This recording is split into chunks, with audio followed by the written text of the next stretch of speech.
Hilig ka bang mag-scatter? Hala, baka baon ka na sa utang niyan. Joke lang po. Ano nga bang mga pwede mangyari sa'yo pag na-addict ka sa sugal? Una, pwede ito magdulot sa malalang depresyon, stress at anxiety.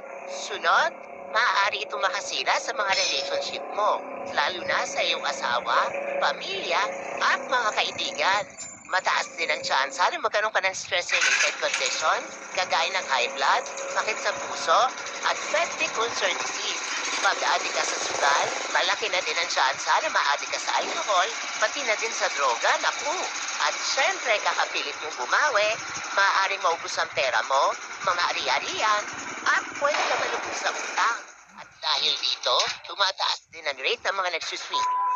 Pakiusap lang po, kung hindi ka nagsusugal, huwag ka na sana magpainganyo sa mga naglalakihang billboards dyan at sa mga advertisements.